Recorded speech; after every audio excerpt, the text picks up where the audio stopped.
Jurassic World, The Mysterious Teen, Chapter 2, Part of the Family. I woke up to the sun shining through my eyelids and reluctantly opened my eyes. This is not my room, I thought as I sat up straight, grunting and wincing as pain racked my body. I looked at my right leg and saw that it was in a cast. This is a first for me, hurting my right leg this bad. I thought as I slowly got up, being mindful of the cast. I wobbled to the only door that led me outside. I am still here, I thought as I kept walking. I saw Owen and Barry talking on the ramps that overlooked the paddock. I was turning to go back inside before they would spot me when I heard a large chitter and froze. I know what that sound came from, I thought as I hesitantly turned back around and saw that Blue, the Beta Raptor of Raptor Squad, staring at me with an expression on her face that I can interpret as excitement and curiosity. I reluctantly walked closer and closer to the raptor paddock, somehow not afraid of the elegant and beautiful, yet deadly carnivore in front of me. Point of view switch. Blue and the raptor squads. I saw the human had that strange scent and barked in excitement. It was a human all along, I thought as I screeched to my sisters and they came behind me to see what was going on. We saw that the human was getting closer and closer to us, but stopped because of the fence that was between us. I saw that in his eyes was fear, but there was also some curiosity in them. I saw that he had something on his leg and sniffed it. I put my snout to it. He flinched, and I saw that it wasn't fear, it was pain. He's injured. He should know better than to touch the staining walls, I thought as I then heard Alpha and Barry yell, pulling me back to the real world. I turned on the spot to look at the gate, and he was standing there, opening it, and walking in. He shut it before Alpha and Barry got there, and placed a bar between the gate and the fence, jamming it in. Me and my sisters walked towards the human and circled him. He had full fear in his shiny blue and silver eyes, but determination and curiosity made him stay. I walked up to him. My sisters backed up a bit to give me more room, so I could inspect the human. I got closer and saw his body tense up more, ready to run. I was head level with him and stared into his eyes, giving him a look over. I took a whiff of his strange scent, but then spotted the obstruction on his leg and sniffed it again. Only a twisted claw. It'll heal within a few moon cycles, I thought as I then raised my head upwards and saw that Alpha and Barry finally got through the gate and made their way to the human. Me and my sisters blocked them, hissing and snarling. Alpha was trying to block my sisters, thinking that we were going to eat them.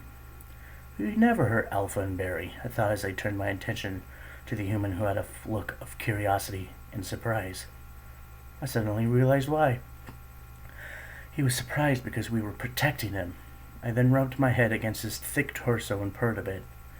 He tensed up more, surprised and confused about what was happening, then somehow relaxed. Now, part of pack. Welcome, packmate, I thought as I then barked at my sisters to stand down, and we went to the shrubbery of the paddock we were living in and crouched, waiting to see what would happen. Point of view switch. My POV. What the hell just happened? I thought as I watched Blue and their other raptors head into the shrubbery of the paddock. Owen and Barry were beside me. Owen then turned to me and led me out of the paddock, being sure to close the gate and then walk to the shack he was living in, where I woke up. He went to the table that was located on the right side of the porch and sat down, trying to contemplate what happened. Owen eventually started. Now, who are you? I didn't even hesitate. John Whalen. Owen had a look of surprise on his face, but it disappeared before I noticed it. He then introduced himself, despite me knowing his name. Owen Grady, and Barry introduced himself as well. Barry Weiss. After an hour of talking with both of them, trying to come up with theories of why the raptors were not trying to kill me, Last time someone went into the pen, there was a job opening. I thought bitterly as I realized that the movie timeline was about to come to rear its ugly head. Chapter 3. It has begun. It's been a week since I arrived, and I already got to know the staff really quickly, including Vic Hoskins. He was an asshole, let's go with that. I thought to myself as I was patrolling the walkways above the paddock, while Owen was about to release today's pig for training. The girls were excited, ready to get that slippery, squealing pig that avoided him and somehow managed to escape their claws. Also to show the human that they adopted into their pack, that they were a team. I looked at them, and they looked at me, Blue and Echo specifically, while Charlie and Delta were looking at Owen. This always happens before the exercise, I thought as I tilted my head and gestured to Owen's location with my eyes. They immediately turned their attention to him. It kept their attention to him. I smiled. They're getting better, but there's still the question of why I am interesting to them. I thought as I then went back to patrolling the walkways, being sure to stay away from Owen, otherwise all the girls' attention would go back to me. I was waiting tensely for the events of the movie to happen. I don't know when it will happen. I only know what happens next, I thought as I then saw Vic's car pull up. Crap. I guess today would be a good time to start, I thought again as I tried not to pay attention to Hoskins talking about the Raptors as military weapons. I saw that the Raptor squad was looking at me with confusion and a bit of concern. I smiled, reassuring them that I was okay. I then saw the new guy yelling, "Pig loose! Pig loose!" The young man was running with an animal hook to catch the squealing animal that was running through the paddock clearing. I tensed my body and ran as fast as I could to him, with the cast making me hobble and a bit slow. I then saw that Blue grabbed the pig while it was still in the hook, making the new guy about to topple over the edge. Shit! I thought as I grabbed him by the leg, but was over the edge as well, and we both fell to the ground, right in front of the Raptors. My body burned with pain as I groaned, immediately got to my feet. My cast broken off and lying to the ground in shreds. I noticed my leg doesn't hurt anymore, and then I saw the new guy.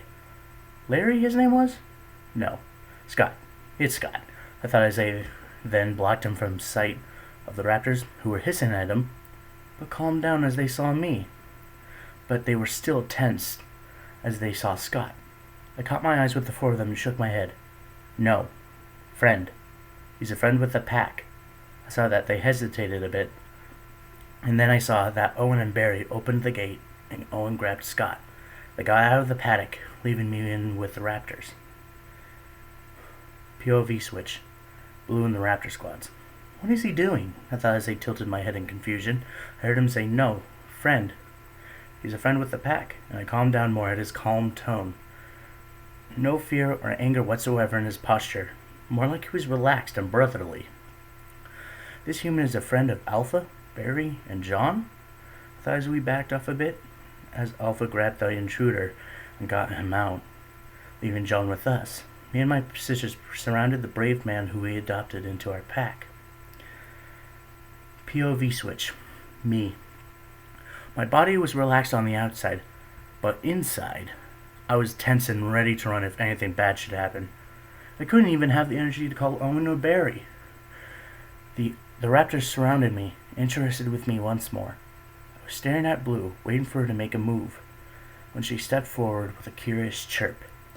I tensed my body a bit, waiting anxiously to see if she was going to kill me this time. But she didn't raise a claw so far, so I slowly relaxed as the girls closed in on me and rubbed themselves against me. They were purring. I reluctantly scratched Blue's and Echo's heads. They melted under my touch and purred more, reaching spots that they couldn't reach on their necks. My body then filled with amusement at their antics a bit. Must have been annoying as hell for them to not reach these spots, I thought as I then scratched Charlie's and Delta's blind spots. I then looked at Owen. He was smiling a bit, and Barry was chuckling, amused at the situation I was in. He chuckled louder as I glared at him. Scott, the new guy, was staring at me in awe and astonishment. I then saw Hoskins was leaning against the gate, thinking about something because of the smug smirk he had on his face. Then he walked away. My eyes narrowed at the man. I needed to deal with him, but that'll come in time, I thought as I continued scratching the purring raptor squad. 30 minutes later. I got out of the raptor pile where they were laying down surrounding me as if they were protecting me for some reason. I then put my phone in my pocket, talking to Owen, saying that he needs me for something. The girls walking side by side in a V formation, looking more like a human squad, me as the leader. I went to the squad and said to the raptors, "Listen to Barry while Owen and I are gone. The boss lady wants Owen and me for something. I don't know what." "That was a lie, and you know it," I thought as I continued talking, "but it must be something big." I then closed the gate and walked to the car that Owen was in, with Claire, aka the boss lady. The redhead glanced at me, then turned the air-conditioned car on and focused on the road as she drove. Owen tried to make conversation by flirting with her, but it didn't do much. I chuckled quietly. "Oh, Owen, when are you gonna realize that flirting isn't the only thing you can use to woo a girl?" I thought with a smirk, amused at his failures of wooing Claire. Time skip. We arrived. I thought I was wrong, but I had a feeling that we were coming to the one place where everything now goes to hell in a handbasket, I thought as I stared at the Indominus Rex paddock. No windows, very small compared to the others. It's really quiet around here. The size of the paddock isn't big enough for the Indominus Rex to run in. Okay, now I feel sorry for the Indominus. No wonder she wanted to escape. She wanted to explore. Thought as we made our way inside, Mia holding the door for Owen, and he nodded to me in thanks as we went inside. Claire was talking to both of us, but I tuned it out. Looking out into the paddock itself was only jungle. Big enough room for a smaller dinosaur to live in here, but not much. I kept staring out into the jungle with a look of concentration. "Wait. There!" I yelled in my thoughts in my head as I saw something move in the trees and brush. I then saw a crimson eye staring at me through the trees, as if staring into my soul. I kept staring at her as I heard Claire trying to bring the Indominus out. She's a rebel. I like that, I thought, amused at the hybrid's actions. The Indominus Rex's crimson eye turned into a slit and then focused more on me, more than the deer that was lowered by the crane by the fat security guy. I raised an eyebrow at that. Odd. It's like she can hear me. Maybe they put something else in her gene sequence? My attention then turned to Owen, and the security guard going to the door I went with them, not knowing that the Indominus followed my every movement, full of childish curiosity.